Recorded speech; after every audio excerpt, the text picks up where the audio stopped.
I'm Jude Kelly. I'm the Artistic Director of the South Bank Centre. And I wanted to create this festival and felt quite nervous about it for a long time, to be honest. But based on Friday and Saturday, it's felt important, exciting, relevant. And that's because of the way that everybody who's come to the festival has approached it. And I want to talk a little bit about that before I hand over to Hardeep Singh Kohli, who's going to sort of give you a personal introduction. Can I just ask how many people came either Friday or Saturday? Okay, so quite a lot of people have done that. And some people are obviously new today. Well, obviously welcome, yes. And it goes without saying that you're sitting at tables, so it would be good if you introduce yourselves to each other, not this second, if you haven't already. But you're going to spend the day here. We deliberately made Sunday more personal. There's lunch together. It's an opportunity to meet people you wouldn't have met before, perhaps. And on the men-only tables, then there are facilitators. Because through the day there's going to be some discussion, just things that arise from the speakers, things that occur to you that may be just general observations and may be very personal to you. One of the things that we've been very, I suppose, blessed might be a too strong a word, but I'll use that word, I think. On Friday we had some extraordinary testimony about some of the really critical and difficult issues that men in jail suffer from. And we had 2 ex-offenders talking about that in such an open way. And it was profound. And then we also had members of gangs, local gangs, talking about how they'd finally extricated themselves, pointing out to us, I might say, that we all live in gangs of different kinds. And the needs for the gangs are the same. It just depends whether the gang that you're in is something that gives your life good fortune or might do the exact opposite. But these testimonies from people really were, I suppose, aligned with the talk that Grayson Perry gave on Friday night, where he introduced the idea of a Bill of Rights for men. Some of you may have been to that, but I'm just going to read you his Bill of Rights for men. He said, "We men ask ourselves and others for the following: the right to be vulnerable, the right to be weak, the right to be wrong, the right to be intuitive, the right not to know, the right to be uncertain, the right to be flexible, the right not to be ashamed of any of these things." And I hope you've given me permission with the right to be uncertain and the right to be vulnerable in doing this festival, because obviously as a woman, the reason I would come at a festival like this is because I love men. I have men in my life that I love, and my men in my life are lovable and very loving, and I wouldn't be as happy as I am if I wasn't loved by men. So even though I'm a feminist, which to me means equal rights for women, which seems to suggest that there could be a happier world all round, there isn't any sense that this is a festival which calls men out on anything, unless men want to call themselves out, and that's their prerogative. But the issue really is, how do men get a chance and a space to have opportunity to process stuff, since society is landing on all of us, this fast-changing landscape. Many, many roles are changing, many different kinds of issues come up, but perhaps because of the idea that men don't need to talk, or men don't feel things, or men don't express things. These are all caricatures, obviously, but if there's any degree of truth in it, it makes it very hard for men to have permission to explore change. And that's not acceptable. Now, a cultural space like the South Bank Centre, it makes art, it makes culture. And the point about art and culture is it's a safe space in which to explore difficult things, paradoxical things, conundrums, edgy stuff. We all know that art is allowed to do that. So it's appropriate in a cultural space like this that we can gather and talk through things. Now, again, this is not a festival that's attempting to be a space for therapy. I mean, there are other spaces for that to happen. This is a space for curiosity and engagement in that way. But should anybody feel that things arise today, that suddenly things get triggered, you know, that can happen to all of us. There are people here who can talk to you about that. And on the tables, the men-only tables, there are facilitators, and some of them are trained psychotherapists. And actually, Nick and John and Nick's over there. John is here. Who else? Martin's over there. Who else is? Johnny. Where's Johnny? I can't. Johnny's there. Yes. So Paul's over there. If you feel that you want to talk to somebody in that way, that's absolutely there and available. You'll obviously see, we tried not to go too sort of caricatured either on the games. So, you know, there's ping pong and a bit of table football, etc. There's chess. But I suppose the point is, you know, maybe being able to socialise and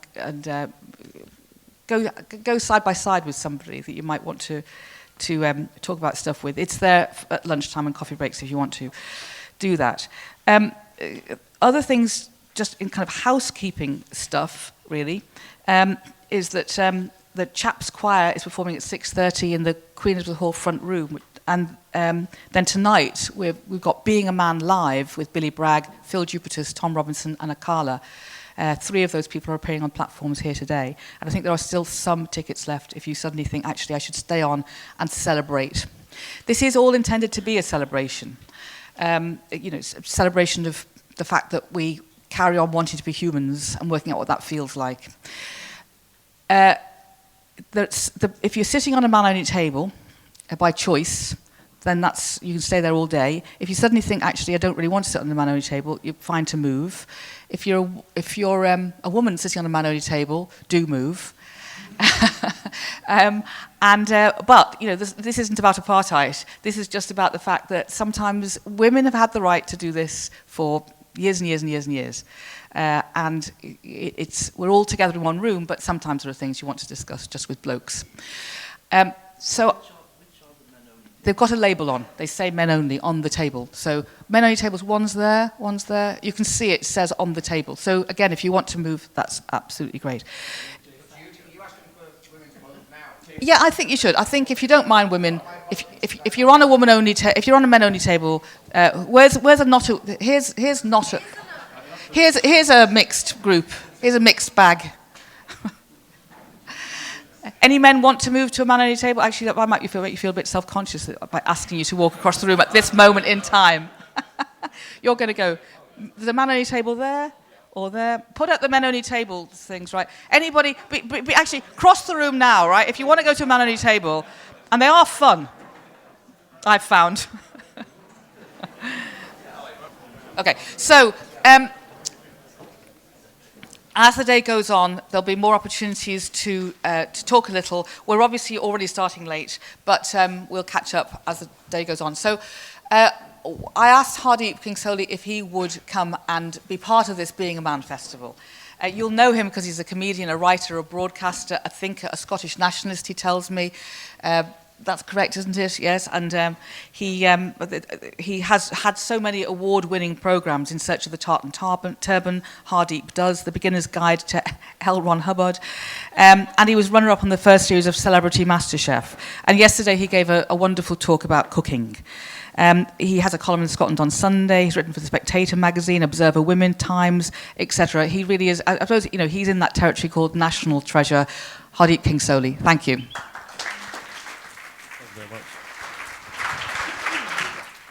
Thank you very much. Jude, sorry, I think we just experienced a high culture updated version of Mike Reed's Runaround there. Thanks, Bill. Feel free to explain that to any people under the age of 35 or foreign visitors. Good luck with that, because even when it was on telly, I couldn't explain it to anyone. It takes a woman to organise a festival about men, but no ordinary woman. And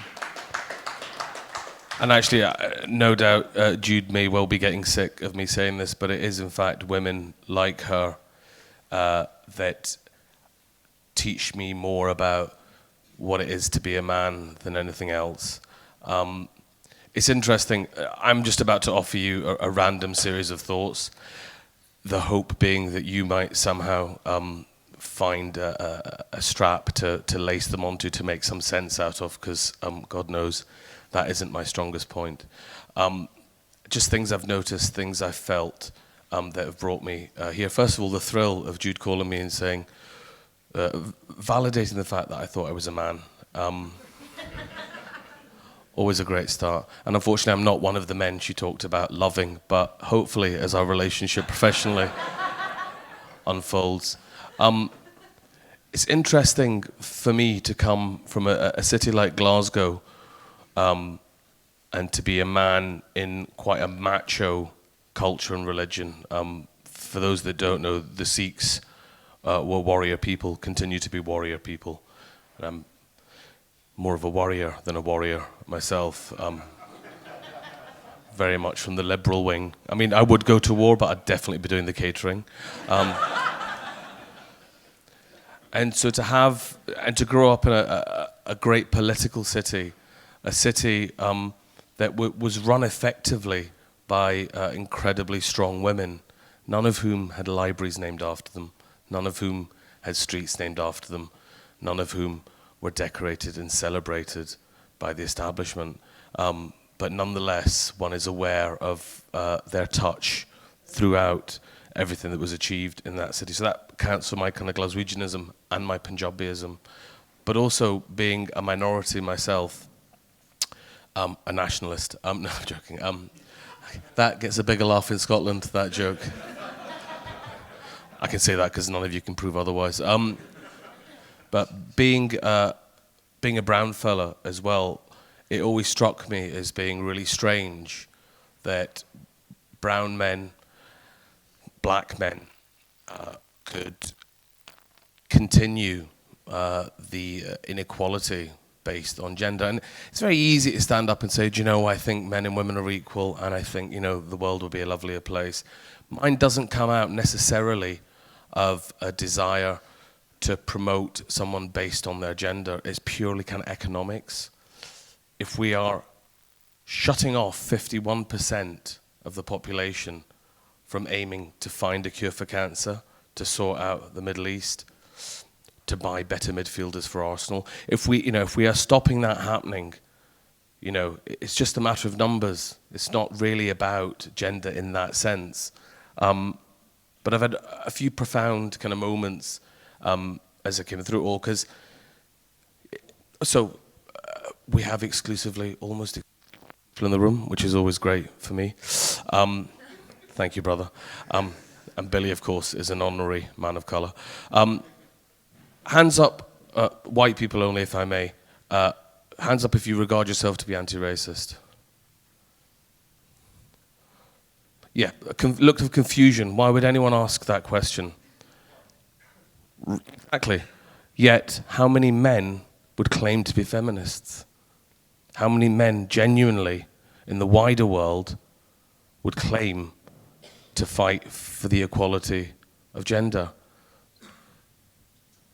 That was rhetorical.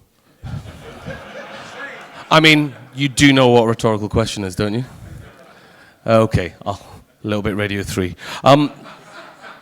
In asking that rhetorical question, I was in fact posing a rhetorical question. But it does seem, so I've claimed, albeit a flawed feminist, that's what I want to be. I think it's important to share in the cause. And it's difficult not to be political about this, because one thing I discovered yesterday when I was 45 last week, so even at my age, closer to the end than the beginning, I'm discovering profound notions about this idea, perhaps stereotype, but this truth that men communicate significantly less effectively than women. Now that could be down to the way we're programmed. It could be down to nurture, or it could be down to the fact that since we have most of the power, why would we want to negotiate any of it away? Because talking is the beginning of negotiating. You know, as we've seen in the north of Ireland, they can't even, predominantly men, can't even agree on what flags to fly and not to fly. You know? But in terms of a kind of a Damascus moment, well, we're not very well over there either, but Damascus moment for me was understanding how capitalism killed feminism in a sense. That's very important to me. It's something I keep coming back to and can't avoid.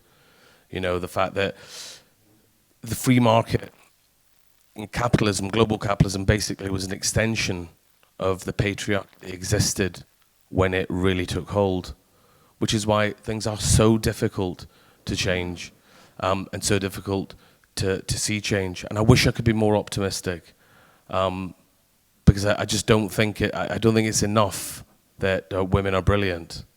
Like I don't think it's enough that black or brown people are brilliant. I still think, you know, it's that marvelous thing. I said this yesterday, so forgive me for repeating myself, but it just seems rather apt. I never used to get acting. I never used to get my mates that would go and do 2 shows a day in the West End for 19 weeks. I never got the chance. I thought, it was, how boring is that? Until Kevin Spacey said something on an interview about people that don't get acting don't get football. I'll be at the football this afternoon watching Crystal Palace getting beaten by Arsenal, hopefully. It's the same rules, the same lines, the same number of players every time I go, but it's never the same. And that's sort of the problem we have in equalizing our world, I think, across gender, is that we need something a great deal more radical than simply elevating women to the positions they deserve in a society where the rules for millennia have been dictated by men, you know. I mean, today, it's 2014, almost 100 years since women had the vote, approaching 40 years since legislation was passed based on gender equality, and we still can't get more than 22, 23% women in Parliament. Now, is that one of 2 things? Women are shit and useless at politics, one might surmise, or 2, the rules of the game, the confrontational nature of our politics is such that it's not a space that plays to the strengths of women, and why should it? Why would you want to play to the strengths of people you fundamentally fear, as any man in this room can tell you? We fear women, particularly Jude. But also I think, so also where does change come from? It's interesting, kind of seeing Billy Bragg, the amazing Billy Bragg. I've been listening to Billy's music for years, and particularly intensively in the last 2 or 3 months. I don't know why, just keep coming back to his music. And it's people like him that have changed and developed my sexual politics, writing love songs about women where the women are not denigrated.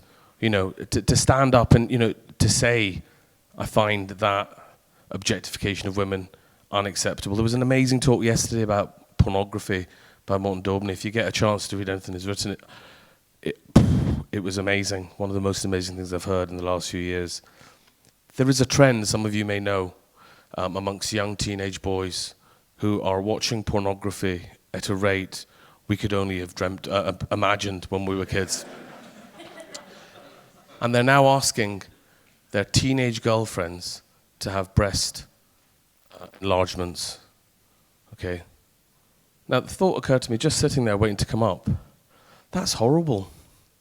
But I haven't once heard of a girl asking a boy to have a penis extension. Do you know what I mean? That's the way it seems our world is structured. So, whilst one tries to be optimistic, it's quite hard. And but I do think things will change. My slight worry is that everyone that's come here on a Sunday morning, you know, we are the chapel, we are the choir, and we're talking to each other. But we must continue to talk, and we must claim, I think, claim the world that we deserve, because, you know, it is so fundamentally wrong.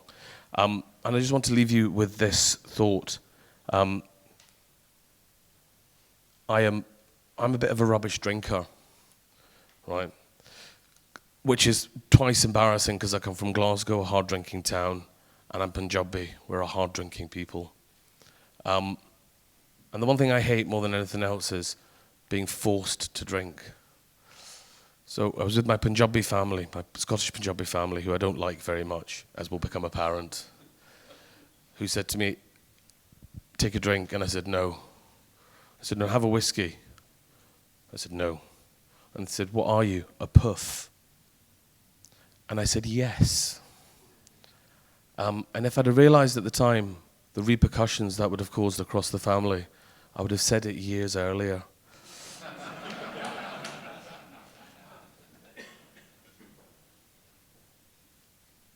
It does sometimes feel like I personally feel lost as a man, quite often. Like bringing up a children, men need something to push against. We need to know our boundaries, and I feel for the last 15 or 20 years, those boundaries haven't been clear. I don't know whether I'm meant to hold a door open. I know that's shit, but actually, on a day-to-day thing, I panic sometimes, and then you let it go when it's too late for them to catch it, and then you're spending 2 hours in A&E with a woman you don't really like anyway. So we need boundaries, and women need to be clearer about giving us those boundaries. But then it's not exactly like they've had a particularly easy ride in the last 100 years. I am aware that this was a whole load of unconnected things. I did, however, say that at the beginning, so you can't claim a refund. You do have an amazing day ahead. Again, I just checked my diary, actual hand diary. I went to my first men's group 24 years ago, almost the day, in Glasgow. And I'm not altogether sure the 24 years has improved me much as a man. But if nothing else, I still want to learn, and I still want to improve, and I still want to have a better world. You've got a great day ahead of you. Thank you for coming for the last 2 days. And I very much look forward to next year. Thank you.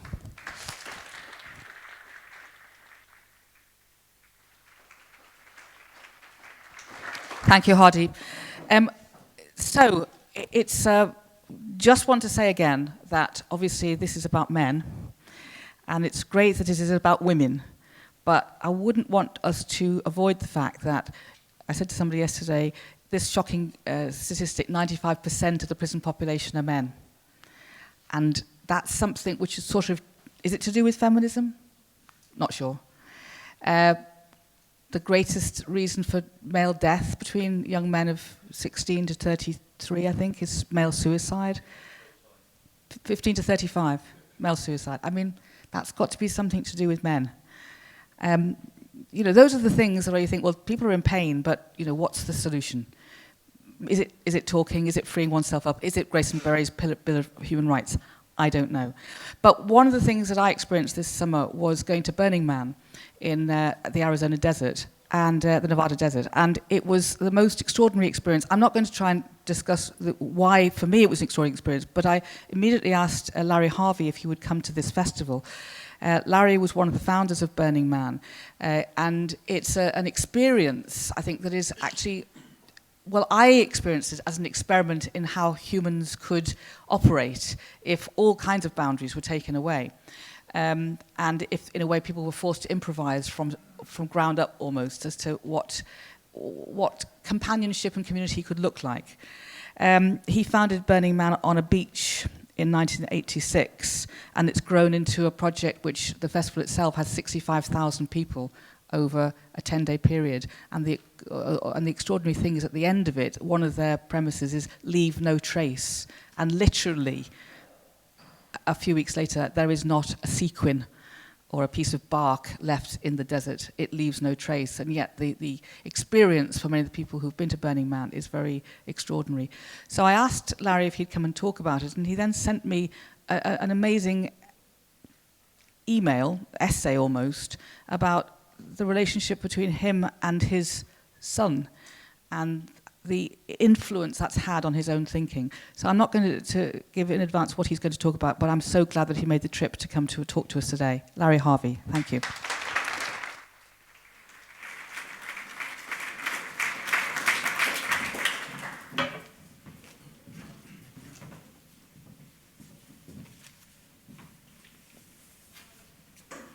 Hello.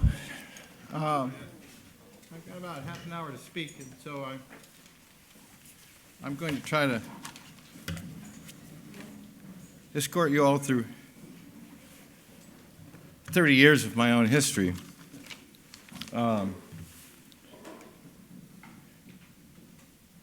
That's the wrong slide. Oh, I was afraid of this. There we go. I've come here to tell you a story about love, struggle, pain, and 3 generations of men. It's about my father, my brother, myself, and my son, and a presence that's affected all our lives, the burning man. I first burned a man in 1986 on a beach in San Francisco. Since then, it's grown into an event in the desert that's attended by, about 70,000 people last year. It's a place it's a city devoted to radical self-expression and intense, almost unremitting social interaction.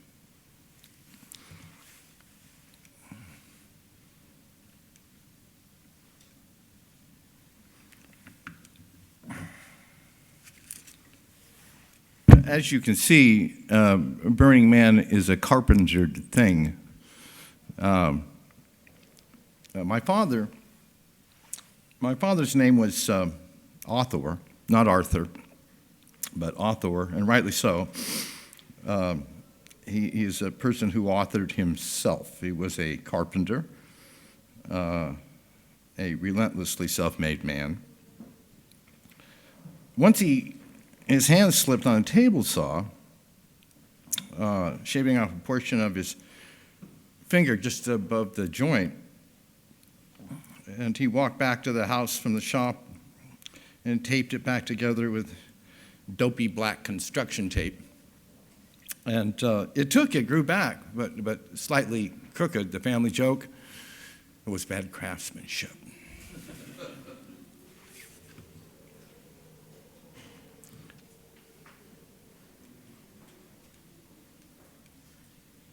For some reason, I'm doing this maladroitly. There we go. The Burning Man was originally constructed by a team of carpenters. I was living in San Francisco and hung out with a group I came to call the Latte Carpenters. They were all workmen who, in their spare time, were writing novels, painting, doing music. And this gave me the idea, finally, that it was okay just to do things without worrying about the venue, without worrying about permission. Without unduly dwelling on the purpose, but to do them in a spirit of pure self-expression that was shared with other folks. And here we are on the beach. We'd haul this figure down. It weighed, 1.5 tons, and assemble it there on the sand. Later, when we moved it to the desert, we'd raise the man by pulling on a great stout ship's hawser that we fastened to the solar plexus, not because it was like an umbilical cord, but really we did it because that was the center of gravity. And people would pull on this rope, and the tension on that line would simply enter into people's bodies. This is a very immediate experience. Pulling together, of course, it aligned everyone as if they were focused on a common thing and purpose, and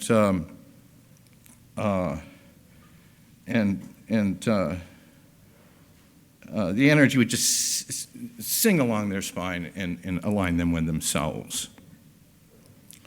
And it's an interesting fact that during all this time, this team of carpenters not one of them ever asked me what it meant. They didn't have to. They labored over it. They sweated over it. Some of them had bled on it. As a matter of fact, they borne it on their shoulders. By the time we raised it into an upright position, there came to become a point when it reached 45 degrees, and suddenly this thing that had seemed it was 40 feet long, on the ground, but that could be just the dimensions of the space in this room. Not particularly impressive, but when it hit 45 degrees, it was we were looking on a sudden window into another dimension. It just loomed above people, and it filled them with fear and awe. And well, it might, because if you were on the front of that line, there were no brakes on it. It could have fallen over like a gridiron and skewered you to the ground. And it filled people. Most of the time, I wasn't even on the line. I'd watch the people, and it filled them with a kind of giddy elation. And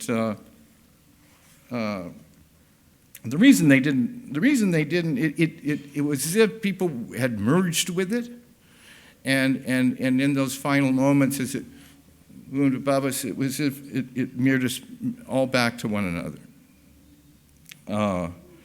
The experience was so entirely unselfconscious that it felt as if we were the man. We were being a man together. And at the same time we were building the man and raising the man, I was raising my son. And in these early years, he was at the first burn. He was only this tall. He and his friend built a figure. My partner and I were both single fathers. We helped the boys to make the burning dog with a glue gun. And they set it up beside the burning man. Unfortunately, the boys did not persevere, so the man went on to glory, and the burning dog has been swallowed in obscurity. I tell my son that, if he'd only persevered. And so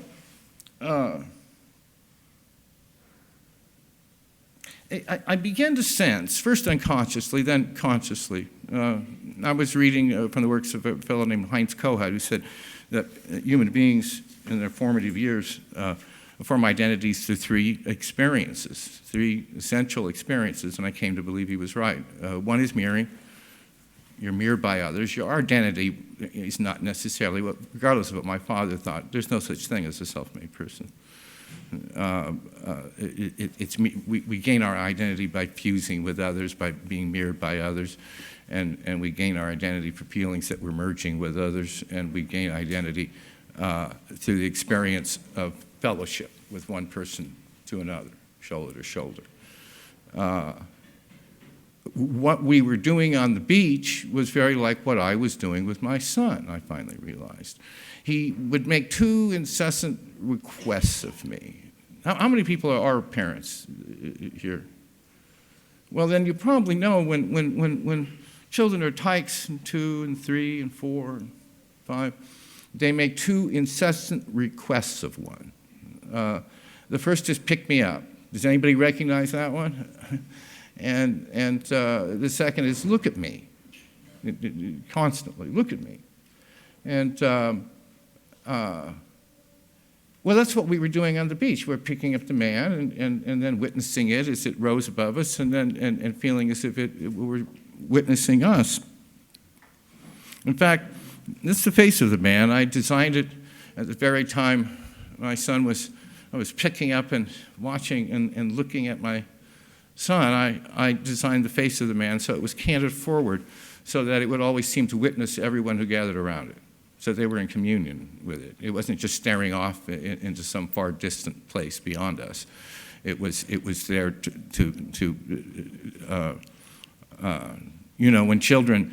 when infants at the very beginning, they spend so much time scanning their parents' faces, their mother's face, their father's face.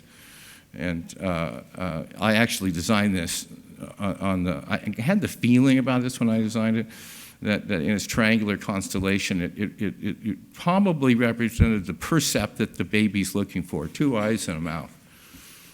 Look at fashion drawings. There's no nose, there's no ears, 2 eyes and a mouth. They're looking for that. Children begin by searching for identity. They are inventing themselves. They are building themselves. And they are trying to raise themselves up in the world. So when my son, I by intuition followed 2 principles that was analogous to my work. When he asked me to pick him up, I'd always pick him up. and give him perhaps that thrill of all thrills, to be lifted high above me, high above my head. And that's something that fathers can do with their children. And when he asked me to look at him, I'd always look at him. And I didn't think it was an inconvenience. In fact, it was a humbling experience, because I realized after a while that he wasn't asking for my approval. I wasn't really even in control of the process. He was asking for an active witness. He wanted, in moments when he felt some vitality, when I picked him up, he merged with my strength and power. But when he asked me to look at him, he felt some vital stirring within himself, this sense of this primal sense of I am. My energies, my reality, my being is rising within me. He just wanted a mirror. That's all he wanted from me. He just wanted my regard. So he could confirm that what he felt inside, that vitality within him, which today at the event we call radical self-expression, was really real.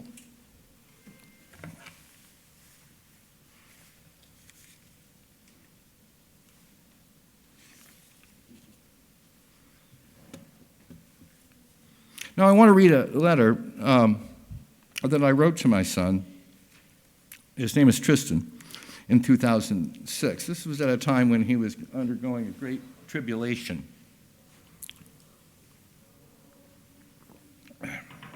Endured far from home and under circumstances that he couldn't control. And my intention was to surround him with a sense of his family. We're a small family on the Harvey side. There are only 4 of us in the line now. My brother, myself, his son, and my own. And I wanted to create a heartfelt sense of continuity with the past. I thought he would need that in the ordeal that he was going through. Dear Tristan, I've lined my bedroom wall with photographs, each set in its own peculiar frame. Opposite the foot of my bed hangs a triptych. The one that pictures me on one side and you on the other, both of us wearing your grandfather's Stetson hat. The hat, of course, seems magical. It levitates against a field of black as if suspended at the center by a power all its own. I remember how dismayed you were when I moved this picture to the office. Now it's home.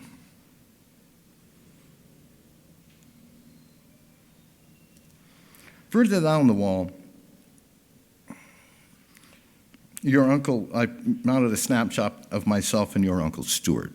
He must be 12, which makes me 8 years old. We are standing in a snow-covered field. It's Christmas Day.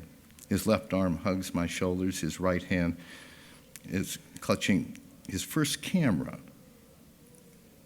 He printed this image from a negative he discovered among your grandmother's things. It's one of 2 versions he made. The one I chose contains a mysterious presence. High atop a power pole that rises behind us stands the burning man. That's Stuart's joke. He doctored it. Next to that picture is one of you, that burning man. You and 2 other people are sitting atop a platform mounted to a metal frame above a pickup truck. It is a color photo and a nighttime shot, the largest single picture on the wall. A huge gout of flame is spewing from a propane tank at the center of the vehicle, at the rear of the vehicle. The fellow on your left is reaching out, palms upward, fingers curled as if to conjure it. He stares impassively out at the camera, as do you, both seemingly indifferent to the arcing tail of fire. It's nearly as large as the truck. Everything is bathed in orange. The ground is orange. The truck is orange. Your hair is orange. You're perched precisely at the center of the composition. Your head is tilted nonchalantly to the left, and you, of course, are flipping off the camera. There is a kind of continuity in these 3 pictures. I viewed my father as a paragon. His actions always matched his words, and words from him were few. He was a truly noble character, incapable of telling lies, and yet for me, his son, he was as much marked by his absence as his presence in my life. He elevated everything into a heaven of ideals. I knew there was a vein of passion in the man, passion at his very core. But it was difficult to make emotional contact with him unless I provoked him to anger. Families are so very close that it is hard to gain perspective when you're young. It was only later that I realized that his strict integrity, his dignity were also self-protective. He had been abused as a child and ran away from home. He had a fourth grade education and could scarcely write. I, on the other hand, was a very talkative person and intellectually precocious like you.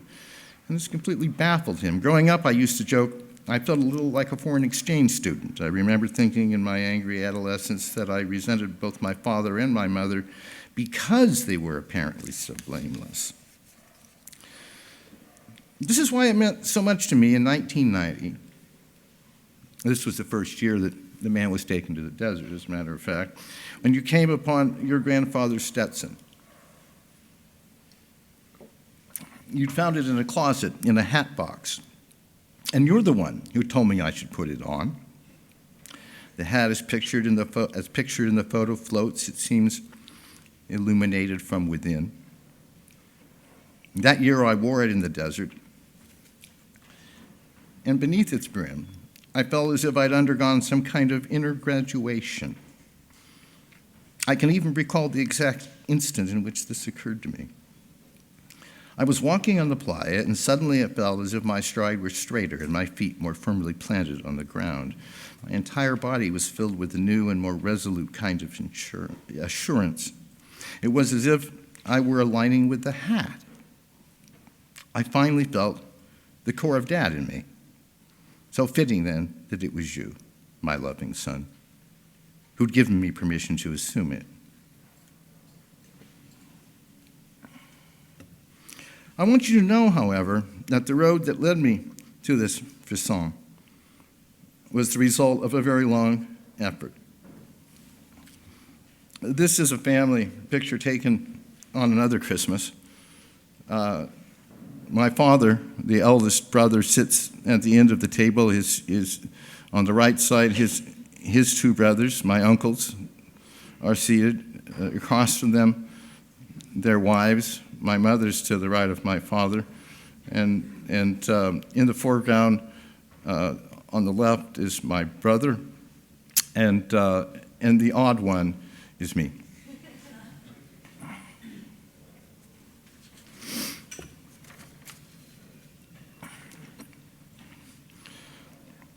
Again, this is addressed to my son. Mom and Dad, to say the least, were not expressive types. They were Victorians and High Plains pioneers, prairie stoics who did not display their feelings.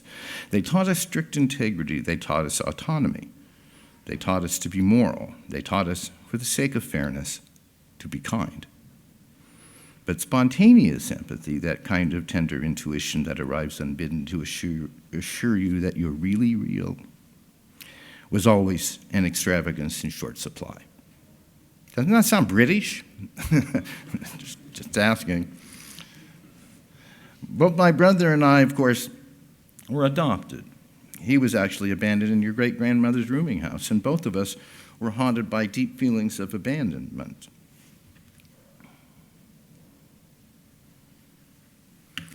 That's part of why Stuart's clutching at his camera in that picture that my father snapped the shutter on that snowy day.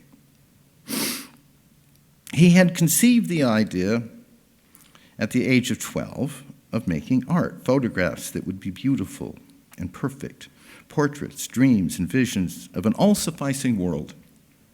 That's also why I took to reading books and challenging my intellect as you are now. Being Harvey's, your uncle and I embarked upon the path of sublimation. This is an excellent path. My work and life are largely based on it, and yet it has its limitations. We had internalized our painful feelings as our parents had their own. What other model was available to us? How could we know that some things bottled up inside of them had seeped as if through some artesian spring into our souls. This is another thing that families do, and I hope you will take this particular insight very much to heart. It has taken Stuart and I many years to understand some of this. And being who we are, we chose opposite routes.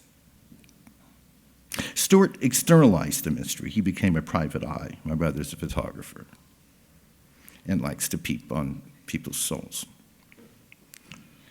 After your grandmother died, he poured through letters, albums, images, and undeveloped negatives. He engaged in a forensic effort aimed at reconstructing both our parents' lives and times, their relationship to me, to you, and to us.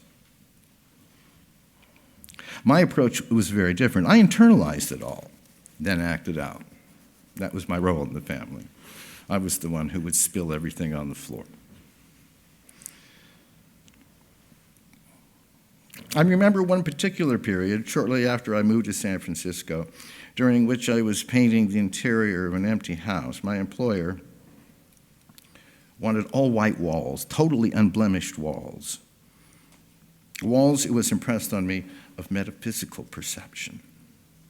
I would spend entire days in this two-story house, carefully inspecting the work I'd done, looking for the least departure from a state of utter and indefinable blankness, the color of amnesia.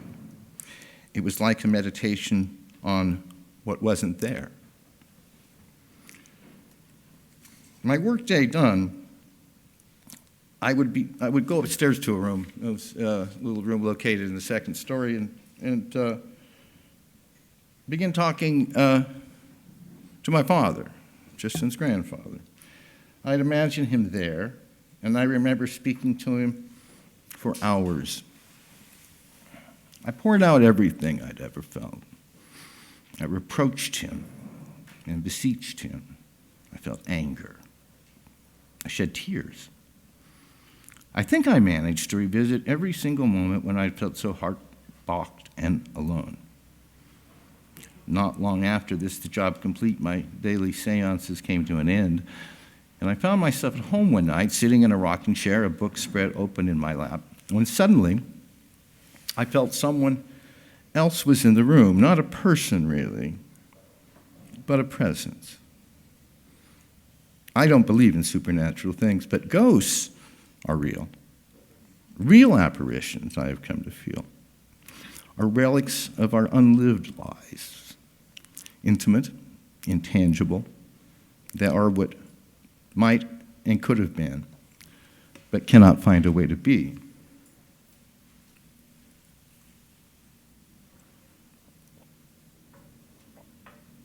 I neither moved nor looked around, but I allowed my visitor to stand behind me. I didn't need or want to turn my head. I knew exactly who was there. Then I felt your grandfather's hand on my shoulder. It was a real hallucination. I felt the pressure. He had at last reached out to me. And that is why I could accept his hat from you. Everything had come full circle, and the picture with 3 hats now occupies the most intimate spot in my home.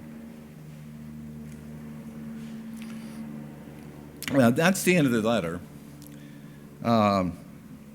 But this story has a very happy ending.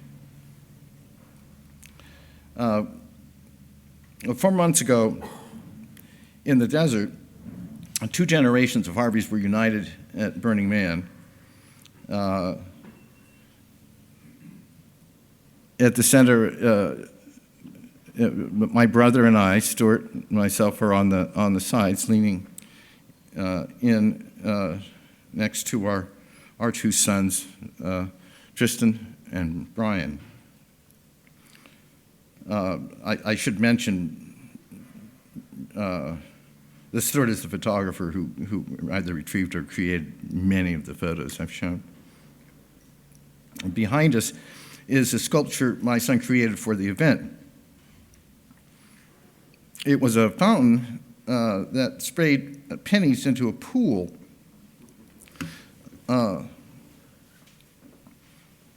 My son and I are close, and we constantly express affection. We quite often kiss each other on the cheek when we part. But like a lot of men, like my father, I suppose, we talk less about emotions and more about ideas and actions. I told him that I really loved his art, describing what I liked in careful detail. He and his collaborators had created a classical form, but they made it from recycled refuse. The pennies were dispensed from a gumball machine, and people would insert them into a tube, and then the coins would spout out of the fountain and trickle down along 3 tiers and drop into a pool. Tristan had much to do in bringing this effort together. Not only had he collaborated with partners in creating it, he'd actually raised money for it.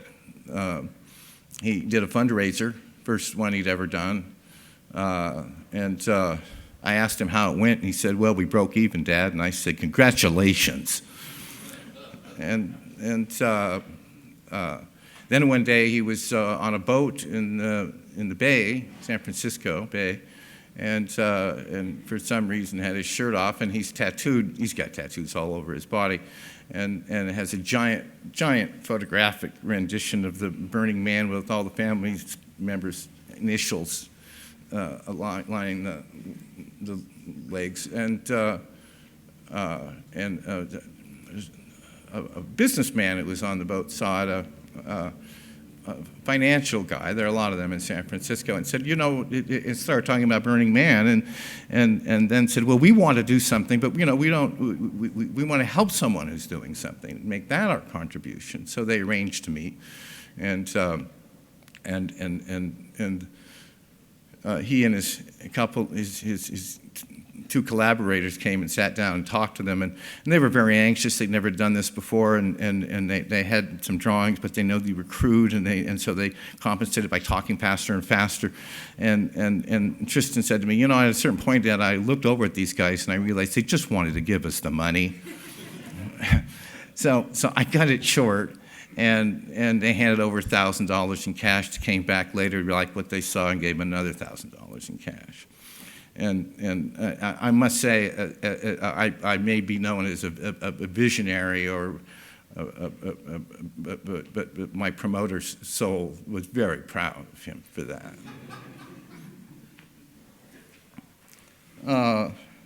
They did another thing.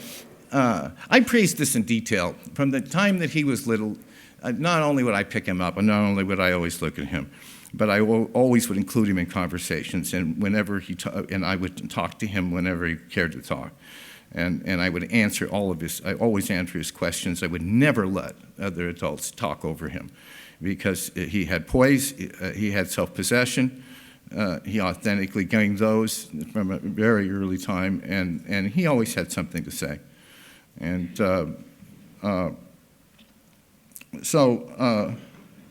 he told me that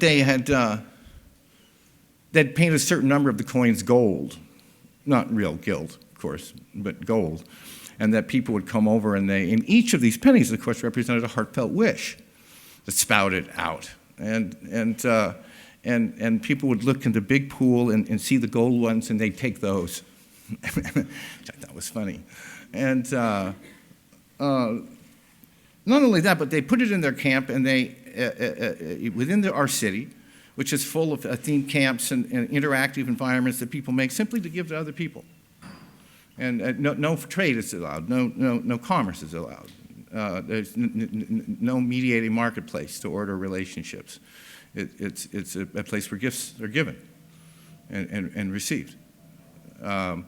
And they can take any form. They put this in the forecourt of their camp, and it became a neighborhood hangout instantly. And so it itself drew the neighborhood together and gave it identity. art that creates identity.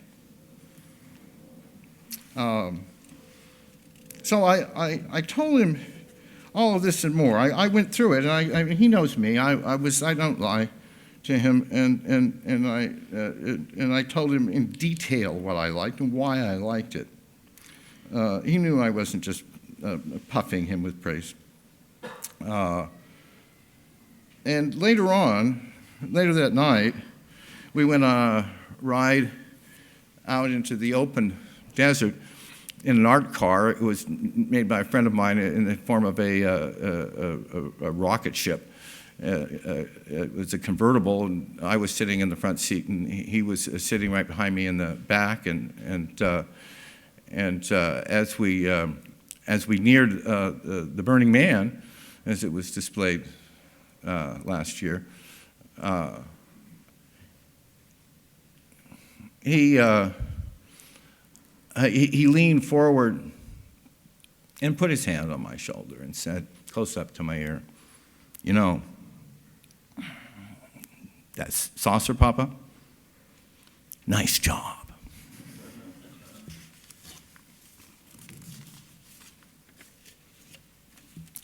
I'll end this with a postscript about the famous hat, the one I aligned with, that was given to me by my son.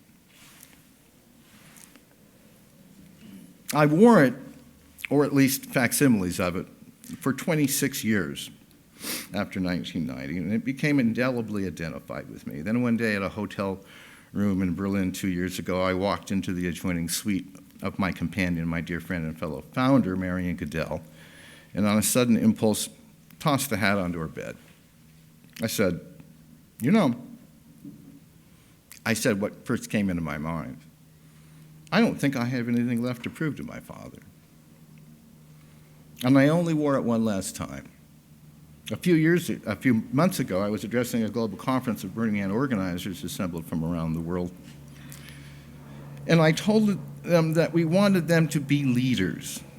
"We want you," I said, "to be like us." And then I took up the hat and sent it sailing like a saucer into the crowd. A fellow caught it in his hand, instinctively put it on, and then looked about at all the people who surrounded him and didn't drop a beat. Quickly removing it, he tossed it back into the crowd. It ricocheted around the hall for several minutes. More than a dozen people put it on, then sent it spinning off again, and I don't know what happened to it after that. Someone must possess it. But it really doesn't matter, because the hat had always been a gift. So that's my talk.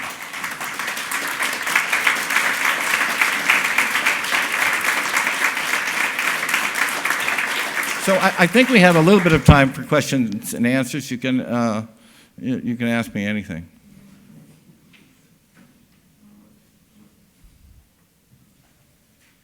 Nothing? Did you have the trust to write back to? Oh, yes, yeah. We corresponded in the old-fashioned way, for no emails. Was that a readout kind of letter too? I beg your pardon? Was that a kind of readout letter too, and did it have that kind of, did he go for narrative like you do? Oh, he writes, yeah. He's a writer. He aspires to write. And now he writes, he has a website and writes outrageous things on the internet. Funny things. He's a very funny man. And that's another thing I've told him. I said, the Harveys, son, have a joking tradition. The males get together and just tell one joke after another. And it's a fine way to communicate. Under cover of humor, you can say deep things. That's something men actually do a lot. They get together and they tell jokes. And it's not just evasion of feeling. It's a way of formulating feeling. Yeah. If your son was to have a son, what would he do differently in raising his son? Oh God, I have no idea. That's a good question. I in a way, as many fathers do, I compensated for what I thought the feelings of my father were. only to discover that in many ways I was acting like my father. And indeed, over the years, when I was in my angry youth, I had this, not consciously, but I did keep an account sheet on the family experience, and the debits were way outweighed the credits. And then as time went on, without doing it too overtly in front of myself, I quietly moved one debit over to the credit side after another until now the credit side is huge and the debit side is really rather modest. And what would he do? I don't know. I raised Tristan, well, no. The miracle of Tristan to me is I was an adoptee, and for the first time in life I encountered somebody who was my same genetic, with some portion of, my genetic inheritance. And it was a thrill to me that from time to time, my parents had taught me that people are separate, and you must respect them and try to fathom them on that basis. But then to see my inner experience acted out by my son, to be able to intuitively grasp the substrate of feeling beneath his actions was just a miracle to me. And so I gave him all this stuff that I didn't get. I mean, we talked and talked and talked. I read him stories every night of his life as a child. I made up stories, countless stories. Half the stories were about my childhood in the end. And he's very verbal, and he's like me in that. I don't know what he'd do. It would be very interesting. He's sort of a celebrity son in circles where we live, and of course that's a challenge for him. It's a mixed blessing or partial curse. Maybe he would try to. Oh, I don't know. What am I trying to answer that for? I just don't know. Why should I know? Maybe I should just wait and find out. Yeah. Hi. The fire itself is obviously symbolic. Burning a man, burning the figure of a man. You didn't really talk much about that kind of thing. No, we don't talk much about that. It's potentially symbolic, but we're very averse to assigning symbolism to it. It's a very primal experience, and it's only common sense to see that, from the beginning of the race, human society began around fire. And the response that we have to that, especially at night when people draw together in a circle to avoid the cold but also to seek comfort in one another, is at the very kernel of what human society is about, what we hope to gain from it. And but as to what the symbolism is, no, we say we won't tell you what it means. We say that you have to achieve that through your own experience. And then you can talk endlessly about others and, compare notes with their experience and then gain a fuller and fuller sense of meaning. But we're not going to dispense some pill that says, labeled meaning, so then you don't have to think about it anymore. And we think that Burning Man is real if you continually reinvent its ethos out of yourself. And involve hopefully other people, and that's why it's spreading so quickly. There are communities all over the world now, and events that are growing quickly. That's the latest phase, and after that comes another phase, but we won't talk about that. Maybe that one on Brighton Beach or something. Oh, you could do it. We'll do it right here at right here. Can I thank Larry Harvey for that very intimate autobiographical piece?